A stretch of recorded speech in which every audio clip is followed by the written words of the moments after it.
Hello everyone, welcome to student Farmaish YouTube channel. मैं हूं कशिश गोयल और मैं हूं आपका रीजनिंग एजुकेटर। तो चलिए, आज हमारी क्लास 7 है। हमारी जो मेंस लेवल की क्लास चल रही है रीजनिंग की। तो आज हम करने वाले एक सीटिंग अरेंजमेंट जो कि होगा स्क्वायर बेस्ड सीटिंग अरेंजमेंट। उससे पहले आप सबको मैं बता दूं कि जो हम हमेशा आपको बोलते आए हैं, तो प्लीज़ यार जल्दी से ज्वाइन करिएगा। हमारा एसबीआई मेंस का कैंप चल रहा है और उसका जो प्राइस होगा वो सिर्फ 169 होगा। अब देखिए यार, एक चीज़ समझिएगा कि 169 में आपको मिल क्या क्या रहा है। देखो यार, जो मेंस प्री का कंटेंट होता है आपको हर जगह मिलता रहेगा। यार मैं फिर बताता हूँ, प्री का कंटेंट मिलता रहेगा, मेंस का ढूंढने पे मिलता है और बहुत ज़्यादा टाइम खर्च होता है। तो हम आपको मेंस का सारा स्टडी मटेरियल प्रोवाइड कराएंगे, वो भी 3 सब्जेक्ट का, क्वांट का, रीजनिंग का, इंग्लिश का, तीनों का पीडीएफ फॉर्मेट में आपको मिला करेगा। और यही नहीं, जो मैथ होगा यानी क्वांट होगा और डीआई होगी, उसका आपको वीडियो सोल्यूशन देंगे। कौन? खुद आशीष सर देंगे भाई आपको। ठीक है। साथ के साथ हम आपको एक प्राइवेट टेलीग्राम ग्रुप देंगे जिसमें आपको असाइनमेंट दी जाएंगी, जहां पर आपको दूसरों के साथ compete करने का मौका मिलेगा। ठीक है, ये डेली असाइनमेंट होगी। देखो, असाइनमेंट जब देंगे तो आपको सबमिट करनी पड़ेंगी अपनी असाइनमेंट्स। तो उससे ये भी होता है कि रेगुलर प्रैक्टिस के अंदर रहते हो आप। ठीक है। तो बहुत ज्यादा बेनिफिट है आपके अगर आप इसे ज्वाइन करते हो तो। और जो भी आपकी क्वेरीज हैं, वो हमारा जो टेलीग्राम ग्रुप है, डिस्क्रिप्शन बॉक्स में आपको लिंक भी मिल जाएगा इस कैंप को ज्वाइन करने के लिए। वो टेलीग्राम जो हमारा नॉर्मल टेलीग्राम ग्रुप है, अगर आपको कोई क्वेरी है तो आप वहां पे पूछ सकते हो। दोनों का लिंक डिस्क्रिप्शन बॉक्स में। ठीक है। तो करते हैं हमारी क्लास स्टार्ट। तो ये है आपके सामने क्वेश्चन। तो सबसे पहले आपको वीडियो पॉज करनी है और खुद से इस क्वेश्चन को ट्राई करना है, और कमेंट बॉक्स में मुझे बताना है कि आपको कितना टाइम लगा इस क्वेश्चन को सोल्व करने में। ठीक है। और सबसे बड़ी चीज कि आपने कितनी पॉसिबिलिटीज का यूज किया, ये भी बताना मुझे। ठीक है। जिसने भी सॉल्व किया, प्लीज वो मुझे ये जरूर बताना कि उसने कितनी पॉसिबिलिटीज का यूज किया भाई। ठीक है। तो चले हम स्टार्ट करें, और आप लोगों ने ट्राई जरूर करना, ध्यान रखना भाई। ठीक है, वीडियो को पॉज करके। तो चलिए स्टार्ट करते हैं। उससे पहले थोड़ी इन्फॉर्मेशन हम यहीं से रीड करते हैं। 8 people in a call center office, that is P, Q, R, S, T, U, V, and W, are sitting in a square table in such a way that one person are sitting on each side of the table and one person sitting on the each corner. तो हमारे पास 8 लोग हैं, square table, 4 sides पे, 4 corner पे। Person sitting on sides facing away from centre and person sitting on the corner facing towards the centre. Each person receive different call, that is 32, 36, 42, 48, 52, 56, 64 and 72। तो ये हमारी information हो गई। हमें person को set करना है और उसने कितनी कॉल रिसीव करी है, हमें ये सेट करना है। ठीक है। तो देखिए, हम मैंने जो रिसीव कॉल का डाटा है ना, वो यहाँ रखा हुआ है। वो इसलिए ताकि हमें पता चल जाए कि कौन कौन सी वैल्यू आ गई है, कौन सी रह गई है। ठीक है। चलिए स्टार्ट करते हैं। देखो, only 2 people sits between Q and T who does not receive 42 calls. अब देखो क्या कहता है कि क्यू और टी के बीच में कितने लोग बैठे हैं आपके पास? 2 लोग बैठे हैं। ठीक है। तो पहली इंफॉर्मेशन हमारे पास आती है, हम इसे राइट डाउन करते हैं कि क्यू और टी के बीच में कितने लोग हैं हमारे पास? 2 लोग हैं। बट ये नहीं पता कौन किसके लेफ्ट में, कौन किसके राइट में। बट ये कहा गया है कि जो टी है ना, उसने कितनी कॉल रिसीव नहीं करी? 42। तो हम टी के साथ एक सिंगल एरो लगा के, मैंने कट लगा के किया 42। ये रिप्रेजेंट करेगा कि टी के साथ 42, मतलब टी 42 रिसीव नहीं करेगा। ठीक है। Next, P who sits third to the left of the one who received 52 calls sits at a gap of the one who received 36 calls। अब देखो क्या कहता है, जो P है ना, वो थर्ड लेफ्ट में किसके है? जिसने क्या रिसीव करी? 52 कॉल। तो जो P है ना, वो थर्ड लेफ्ट में है उस पर्सन के जिसने कितनी रिसीव करी? 52 calls. It will be third left. और जो P है ना, वो एक के गैप में बैठा है किसके? जिसने रिसीव करी कितनी? 36 कॉल। तो P का एक गैप छोड़ के क्या होगा आपके पास? 36। ये बात भी क्लियर हो गई। Now S sits third to the left of the one who received 36 call, who does not sits adjacent to the one who received 52 calls। अब देखो, जो S है ना, वो थर्ड लेफ्ट में किसके? जिसने कितनी कॉल रिसीव करी? 36। और जो 36 जो कॉल रिसीव करता है वो किसके एडजेसेंट नहीं है? जो कितने रिसीव करता है? 52 रिसीव करता है। ठीक है। ये एरोज दोनों साइड लगा के मतलब एडजेसेंट। क्लियर होगी। अब देखो, अगर मैं इस सारी इंफॉर्मेशन को देखूं यहाँ पे, तो एक दूसरे से लिंक करती हैं कि देखो यहाँ P52, यहाँ 52, 36, फिर यहाँ 36, यहाँ 36 से S। तो बहुत सारी चीजें कनेक्ट करती हैं आपस में। तो जहां पर भी चीजें आपको कनेक्ट करती हुई दिखाई दें, ठीक है, वहां इसे सोल्व करने की ट्राई किया करो भाई। ठीक है। थोड़ा सा आसान रहता है भाई, अगर चीजें एक साथ मिल रही हैं आपको, बहुत सारी इंफॉर्मेशन। क्लियर है? तो चलिए एक बार करने की ट्राई करते हैं। यहाँ पर देखो सबसे पहले जो है ना वो पी किसके थर्ड लेफ्ट में बैठा है जिसने 52 कॉल रिसीव करी है। अब मैंने आपको पहले भी ये चीज बताई है, ये आपको पहले भी पता होना चाहिए कि जब भी आप एक क्लोज्ड फिगर के अंदर अरेंजमेंट करते हो, सर्कल होता है ना, तो पहला पर्सन आप जहां मर्जी बिठा सकते हो। बट अगर स्क्वायर और रेक्टेंगल आए ना, तो पहला पर्सन आपको या तो किसी साइड पे बिठाना पड़ता है या कॉर्नर पे, दो पॉसिबिलिटी होती है। तो यहाँ पहली पॉसिबिलिटी मैंने ये बनाई कि मैं जो 52 रिसीव करता मैंने उसे कॉर्नर पे बिठा दिया। क्लियर? और दूसरी पॉसिबिलिटी बनाई जहां 52 वाला कहां बैठा है, एक साइड पे। क्लियर होगी? अब 52 के थर्ड लेफ्ट में कौन बैठा है, पी। तो यहां पर देखिए ये फेसिंग इनसाइड है, तो थर्ड लेफ्ट 1 2 3 यहां क्या आ जाएगा आपके पास, पी आ जाएगा। और अगर इस केस की बात करूं ये फेसिंग आउटसाइड है, तो लेफ्ट इस साइड पे 1 2 3 यहां क्या आ जाएगा आपके पास, पी आ जाएगा। इज इट क्लियर और नॉट क्लियर? अब देखो क्या कहता है कि पी और 36 में एक का गैप है, बट 36 वाला 52 वाले के साथ नहीं बैठा। तो देखो अगर मैं पहली पॉसिबिलिटी देखूं तो एक छोड़ के यहाँ 36 हो सकता है, नहीं, क्योंकि वो 52 वाले के साथ नहीं होगा। तो इसका मतलब एक छोड़कर यहां वो पर्सन आएगा जो कितनी कॉल रिसीव करेगा, 36। क्लियर? सेम यहां पर एक छोड़कर यहां 36 नहीं हो सकता क्योंकि 52 का नेबर नहीं होगा, तो एक छोड़कर यहां वो पर्सन आएगा जो कितनी रिसीव करेगा, 36। क्लियर? अब देखो 36 के थर्ड लेफ्ट में कौन बैठा है भाई, एस बैठा है। तो पहले केस में अगर 36 यहाँ है फेसिंग आउटसाइड, तो 1 2 3 यहाँ क्या आ जाएगा, एस। और अगर मैं इसकी बात करूं यहां से, ये फेसिंग इनसाइड है, तो 1 2 3 यहाँ क्या आ जाएगा, एस आ जाएगा। सारी चीजें क्लियर हो गई या नहीं होगी? इतनी चीजें क्लियर होगी ना? तो देखो अब हमने यहां से ये सारा डाटा ले लिया है, तो इसको हम रिमूव कर सकते हैं क्योंकि हमें इसकी जरूरत नहीं है अब। ठीक है, इसको यहां से मैंने अब क्या कर दिया, इरेज कर दिया, ताकि हमारे लिए स्पेस बन जाए लिखने का। हो गया clear? Next, only two people sits between S and V who does not receive 36 calls। अब देखो S और V के बीच में कितने लोग बैठे हैं, दो। ठीक है, तब देखो अगर S यहां है तो एक दो छोड़कर V यहां भी हो सकता है, एक दो छोड़कर V यहां भी हो सकता है। बट क्या कहता है कि V who does not receive 36, मतलब V ने 36 कॉल रिसीव नहीं करी। तो फर्स्ट पॉसिबिलिटी में अगर S यहां है तो दो छोड़ के यहां भी नहीं हो सकता, तो ऑब्वियस सी बात है वो इसकी कहां पर चला जाएगा, राइट साइड में। तो 1 2 छोड़कर यहां पे भी सेम। यहां देखो अगर S यहां है तो दो छोड़ के यहां भी नहीं हो सकता क्योंकि 36 कॉल रिसीव नहीं करता, तो एक दो छोड़कर यहां पर इस कॉर्नर पर कौन आ जाएगा, भी आ जाएगा। क्लियर हुई सारी बातें या नहीं हुई? ठीक है, तो यहां तक हमारा हो गया अभी तक। नेक्स्ट आगे देखते हैं। तो आगे इंफॉर्मेशन रीड करते हैं। U who neither receive 42 calls nor sit adjacent to the one who receive 64 calls sits immediate left of you. अब देखो यहां पे यू के बारे में बहुत सारी बातें हैं। पहली बात, यू ने 42 कॉल्स रिसीव नहीं करी, तो मैं इसको कैसे लिख सकता हूं कि यू एक सिंगल एरो के साथ कट लगा के 42, क्योंकि यू ने 42 रिसीव नहीं करी, सिंपल सी बात है। दूसरा, यू जो है वो एडजेसेंट किसके नहीं बैठता, जिसने कितनी रिसीव करी, 64 कॉल्स। तो यू जो है वो एडजेसेंट नहीं होगा। एडजेसेंट के लिए मैं डबल एरोज लगाता हूं। ठीक है, but seats immediate left of Q. But जो यू है ना वो किसके इमीडिएट लेफ्ट में बैठेगा, क्यू के। तो यू के क्यू के इमीडिएट लेफ्ट में कौन होगा, यू। क्लियर होगी? ये सारी बातें किसके बारे में है, यू के बारे में। Next, V who does not receive 56 calls sits third to the left of the one who receive 42 calls. अब देखो यहां पे क्या है कि जो वी है ना उसने 56 कॉल रिसीव नहीं करी। तो सबसे पहले इसको नोट डाउन कर लेते हैं कि वी ने 56 कॉल्स रिसीव नहीं करी, that is true, but sits third to the left of the one who receive 42 calls. देखो अब समझना, हमारे पास वी तो है और ये थर्ड लेफ्ट में होना चाहिए किसके, जिसने 42 कॉल्स रिसीव हुई। तो एक चीज बताओ, अगर मुझे थर्ड लेफ्ट चाहिए तो 1 2 3 या तो यहां से हो सकता है, 1 2 3 या यहां से हो सकता है। ठीक है, अब समझिएगा, अगर मैं यहां पे इसको 42 देता हूं, समझिएगा जस्ट, अगर मैं इसको क्या देता हूं 42, तो 42 के 1 2 3 वी आ जाएगा, बट कहां आएगा, राइट साइड, क्योंकि फेसिंग क्या है, इनसाइड। तो इसका मतलब यहां पर वो पर्सन आएगा जो 42 रिसीव करता है, क्योंकि तभी तो थर्ड लेफ्ट में कौन आएगा, वी। तो यहां पर आ जाएगा 42। क्लियर? सेम यहां पे देखो वी यहां पर है, तो 1 2 3 छोड़कर अगर मैं यहां देखता हूं तो 42 आ सकता है।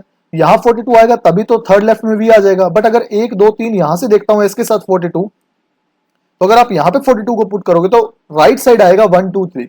तो हमें राइट में नहीं चाहिए, हमें कहां चाहिए, लेफ्ट में। तो इसका मतलब यहां पर क्या आएगा इस केस में, केस नंबर 2 में यहां पे 42। क्लियर होगी बात ये?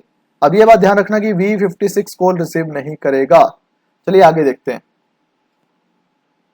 Are neither sits at the corner nor sits adjacent to the one who receive 72 calls but sits at a gap of 2 from the one who receives 56 calls. अब देखो भाई आर के बारे में फिर कुछ बातें हैं, लगातार दी हुई है, समझना। देखो सबसे पहले कि जो आर है ना वो कहां नहीं बैठेगा, कॉर्नर पे, ठीक बात है। और आर किसके एडिसेंट नहीं बैठेगा, एडजेसेंट के लिए डबल एरो लगाई है मैंने, जिसने क्या रिसीव करी 72 कॉल्स, ये बात भी क्लियर होगी भाई हमें, ठीक है। और साथ के साथ क्या कहता है, but sits eight a gap of 2 from the one who receive 56 calls. But जो आर है ना वो क्या करेगा, 2 के गैप में बैठेगा जिसने कितनी रिसीव करी 56 कॉल्स। ये बात क्लियर हो गई या नहीं होगी भाई, यहां पर समझ आ गई ये सारी चीजें, ठीक है। अब देखो एक चीज का समझना भाई, यहां पर देखो अगर मैं फर्स्ट केस में देखूं आर कॉर्नर पे नहीं हो सकता, ठीक है, तो आर साइड्स पे होगा, तो ये 2 साइड्स है हमारे पास, ठीक है। तो अगर मैं आर को यहां रखता हूं, समझना सिर्फ यहां पर, तो 2 छोड़कर यहां 56 तो नहीं हो सकता, और 1 2 छोड़कर यहां 56 हो सकता है भाई आपके पास, ठीक है, पॉसिबिलिटी है, तो ये तो नहीं बनेगा। और अगर मैं आर को यहां पुट करता हूं तो 2 छोड़कर यहां 56 हो सकता है, और 2 छोड़कर इस साइड नहीं हो सकता, तो अभी पॉसिबिलिटी बहुत सारी बनी है, अभी हम इसको नहीं बनाते, बाद में देखेंगे भाई, ठीक है ना। W who neither sits adjacent to P. अब देखो ये बात पक्की है कि जो डब्ल्यू है वो किसके एडजेसेंट नहीं है, पी के, ठीक है, ये बात फिक्स है,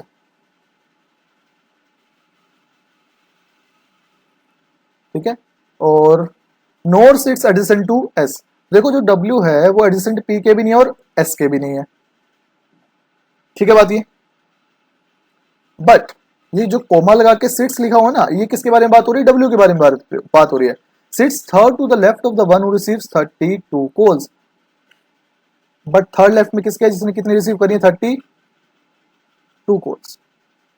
ये बात भी क्लियर होगी, ठीक है। आगे difference in the number of calls received by S and R is 4। तो एस और आर की कॉल्स में जो डिफरेंस है ना वो कितने का है, 4 का, ठीक है। आगे देखते हैं, P does not receive 32 calls. अब देख लेते हैं भाई जल्दी से, पी ने क्या नहीं रिसीव करी, 32 कॉल्स रिसीव नहीं करी, okay. And sits adjacent to the one who receives 48 calls. अब जो पी है ना वो कहां बैठता है, एडजेसेंट जिसने कितनी रिसीव करी है, 48 कॉल्स। अब देखो चीज समझना भाई इस चीज को, अगर पी यहां है, ठीक है, तो 42 यहां है, अगर 42 यहां है तो ऑब्वियसली बात है 48 इस साइड चला जाएगा। अब इस वाले केस में देखो पी यहां है, यहां 48 नहीं आ सकता क्योंकि यहां 42 है, तो यहां पे क्या आ जाएगा आपके पास 48, किसके साथ, एस के साथ। ये बात क्लियर होगी। और लास्ट में एक बार और देख लो, we does not receive 72 calls, और वी ने क्या रिसीव नहीं करी, 72 कॉल्स, ठीक है। अब हम इसे बनाना स्टार्ट करते हैं, ठीक है। अब एक चीज को समझना भाई, यहां पर हमने देखो क्या लिखा कि एस और आर में कितने का डिफरेंस है, 4 का। अब एस को दोनों केस में कितने मिली है कॉल्स, 48। तो 48 से 4 का डिफरेंस अगर कम करूं तो 44 होता है, वो यहां है नहीं। बट अगर ज्यादा करूं तो क्या होता है, 52। इसका मतलब ऑब्वियस है कि आर के पास कितनी आई है दोनों केस में, 52 कॉल्स। तो इस केस में यहां आर आ जाएगा, और इस वाले केस में आर आ जाएगा यहां पर। ये बात क्लियर हो गई, तो ये हमारा पॉइंट क्या हो गया, क्लियर हो गया, समझ आ गया, हो जाएगी इतनी बात। तो अब देखो आर और 56 में कितने गैप था, 2 का गैप था, ये भी हमने दिया था ना, ठीक है। बट एक चीज देखो, जो आर है ना वो कहां नहीं बैठता, कॉर्नर पे नहीं बैठता, और इस केस में आर कहां पर आ गया, कॉर्नर पर आ गया ना पहली पॉसिबिलिटी में, यानी कि ये पॉसिबिलिटी तो क्या होगी आपकी गलत यहां से, सिंपल सी बात है। अब देखो आर और 56 में कितने गैप है आपके पास, 2 का गैप है, तो अगर आर यहां है तो 1 2 छोड़कर यहां 56 नहीं हो सकता, तो ऑब्वियस सी बात है 1 2 छोड़कर पी के पास क्या आ जाएगा, 56। हाँ या ना जल्दी से बताओ, ये बात समझ आ गई। तो ये सारे पॉइंट हमारे क्लियर हो गए। सिर्फ एक बात रहेगी कि आर और 72 में कितने, आर और 72 एक साथ एडजेसेंट नहीं बैठेंगे भाई, ठीक है। अब एक चीज को समझो भाई, अगर आर के साथ 72 नहीं बैठेगा तो ना 72 यहां आ सकता, ना ही 72 यहां आ सकता, और यहां पहले से ही हर जगह कोई ना कोई फिक्स है, तो ऑब्वियस सी बात है 72 यहीं आएगा, हाँ या ना। तो ये पॉइंट भी हमारा क्या हो गया, क्लियर हो जाएगा। कोई दिक्कत है यहां तक, होप सो नहीं होगी यहां तक तो दिक्कत आपको, ठीक है। अब आगे पढ़ते हैं भाई, ठीक है। इसके बाद अब देखो क्या कहता है, जो डब्ल्यू है ना वो किसका नेबर नहीं है, ना तो पी का ना ही एस का। इसका मतलब डब्ल्यू यहां भी नहीं आ सकता, ठीक है, और डब्ल्यू यहां भी नहीं आ सकता। ये बात तो क्लियर होगी ना, डब्ल्यू इन दोनों प्लेस पे नहीं आ सकता क्योंकि पी और एस का नेबर नहीं है, और डब्ल्यू यहां और यहां तो आ नहीं सकता क्योंकि यहां पहले से वी और आ रहे हैं। तो डब्ल्यू कहां आ सकता है, या तो 36 पे या 72 पे, क्लियर है। बट एक चीज का ध्यान रखना कि चाहे 36 पे आए चाहे 72 पे आए, कौन, डब्ल्यू, बट वो थर्ड लेफ्ट में किसके होना चाहिए, जिसने कितनी रिसीव करी, 32 कॉल्स रिसीव करी, ठीक है। अब समझना, अगर मैं यहाँ W को पुट करता हूँ, जस्ट सपोज अगर W यहाँ है तो थर्ड पोजीशन 1 2 3 या तो यहाँ से बन सकती है। अभी मैं लेफ्ट राइट नहीं कर रहा, अभी मैं थर्ड पोजीशन के हिसाब से देख रहा हूँ, और 1 2 3 या यहाँ से बन सकती है।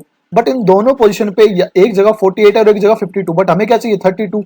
इसका मतलब W का यहाँ आना पॉसिबल ही नहीं है, तो W कहाँ बचा, सिर्फ ऑब्वियस सी बात है W यहाँ आएगा। और अगर W यहाँ है तो थर्ड पोजीशन हमें लेफ्ट में चाहिए 32, नोट W के 30 लेफ्ट में 32 नहीं चाहिए, थर्ड लेफ्ट में 32 के थर्ड लेफ्ट में W चाहिए। बट हम थर्ड पोजीशन देख लेते हैं पहले, तो 1 2 3 यहां से तो 32 हो नहीं सकता, तो 1 2 3 इसका मतलब ऑब्वियस है यहाँ क्या आएगा 32।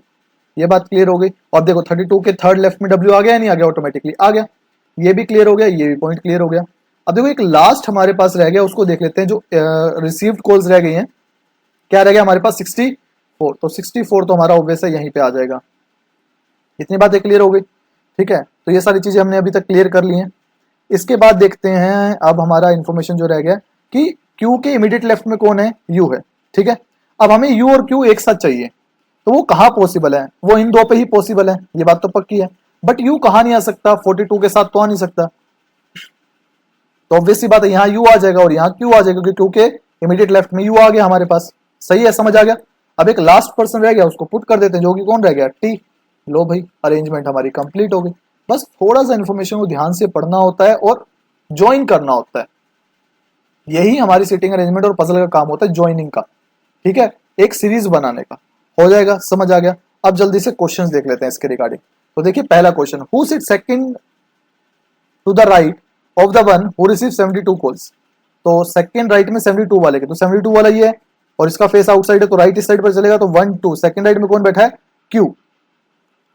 Option number B, what is the total number of call received by S T and Q। तो S T और Q ने, S और T, S ने 48 और इसने 32, टोटल हो गया 80, और 80 plus Q that is plus 42, तो कितना हो जाएगा भाई हमारे पास, सॉरी 80 प्लस 42 हमारे पास हो गया 122। बट क्या ऐसा कोई ऑप्शन है, नहीं, तो हमारा आंसर क्या हो जाएगा, नन ऑफ दीज। ठीक है, आगे next question, what is the position of the one who receive 42 calls with respect to S।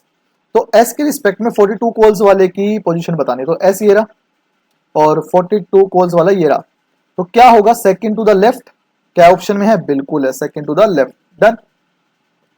How many person between R and W when counted left of W। तो R और W में, but W के लेफ्ट से देखना है, तो W ये रहा, R ये रहा, W का लेफ्ट इस साइड होगा क्योंकि फेसिंग आउटसाइड है, तो कितने पर्सन है, एक पर्सन, ऑप्शन नंबर सी। अब बताना है कौन सी स्टेटमेंट ट्रू है फिफ्थ क्वेश्चन में, one who receive 56 call seats immediate left of S। तो S के इमीडिएट लेफ्ट में 56 कॉल वाला है, बिल्कुल है, बट हमें बताना है नॉट ट्रू, ठीक है, नॉट ट्रू बताना है हमें, बट ये तो ट्रू है, तो ये हमारा आंसर नहीं होगा। Only one person sits between the one who receive 64 and U। तो 64 और U के बीच में एक पर्सन है, 64 ये रहा और U ये रहा, बिल्कुल इनके बीच में एक पर्सन है, तो ये भी सही है। Only two person sits between the one who receive 52 calls and 72। 52 और 72 के बीच में टू पर्सन नहीं, 52 और 72 के बीच में सिर्फ एक ही पर्सन है, तो ये हमारा क्या हो जाएगा, answer option number C. Clear, समझ आ गया, ठीक है, ज्यादा मुश्किल नहीं था, ठीक है। आपका SBI क्लर्क मेंस के लेवल का आपके पास ये क्वेश्चन रहा है, बिल्कुल रहा है आपके पास, ठीक है। PO के लेवल का नहीं कहूंगा, but SBI clerk mains level का ये क्वेश्चन आपके पास जरूर था, ठीक है। होप्स आपको समझ आएगा, समझ आया तो यार प्लीज लाइक जरूर करना, शेयर जरूर करना अपने फ्रेंड्स के अंदर, और जो भी न्यू हो प्लीज चैनल को सब्सक्राइब कर लेना, और साथ के साथ SBI कैंप मेंस कैंप को ज्वाइन करना ना भूलिएगा। तो चलिए इसी के साथ सेशन को यहाँ पे खत्म करते हैं। ये हमारी क्लास नंबर क्या थी, 7th क्लास थी हमारी। जल्दी हम क्लास नंबर 8 लेके आएंगे, जिसमें हम मशीन इनपुट आउटपुट का बहुत ही बेहतरीन क्वेश्चन करेंगे मेंस लेवल का। चलिए आपके साथ अब यहाँ से हम विदा लेते हैं, बाय बाय।